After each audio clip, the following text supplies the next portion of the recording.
Can a state issue a monopoly on navigation in violation of a federal license? To find out, you have to read Gibbons versus Ogden, but it's 90 pages. Don't have time for that? I've got you covered.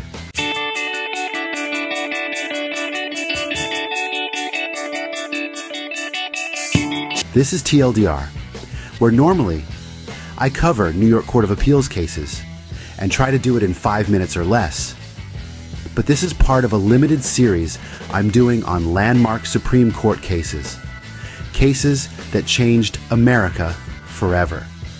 This is the episode on the case of Gibbons versus Ogden and how it impacted the balance of power between state and federal business rules forever. There is some background that's helpful to understand this case. First, you have to understand the Commerce Clause of the United States Constitution.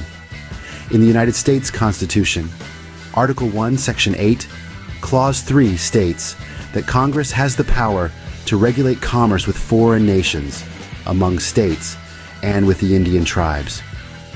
But the Constitution never defines the meaning of the term commerce. Next, you should know that the 10th Amendment of the United States Constitution is a catch-all. It preserves all rights not specifically granted to the federal government and indicates they remain with the states and the people. Finally, you should know that in the early 1800s, the country was still trying to figure out the right balance between the federal government and the states. With that background, let's get into the facts. The facts here are fairly simple. Robert Fulton, an inventor of the steamboat, along with Robert Livingston, went to NY to obtain an exclusive license to navigate the waterways within the state.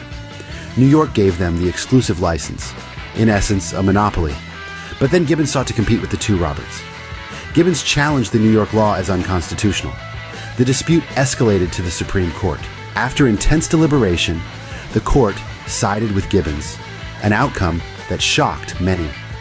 Chief Justice John Marshall, writing for the court, indicated that the Federal Commerce Clause meant that states could not regulate the waterways because this impacted trade between the states and was therefore a federal concern. This verdict not only resolved this case, but also influenced the balance of power going forward. Gibbons versus Ogden was a big deal. In 1824, it concerned who could regulate trade between states.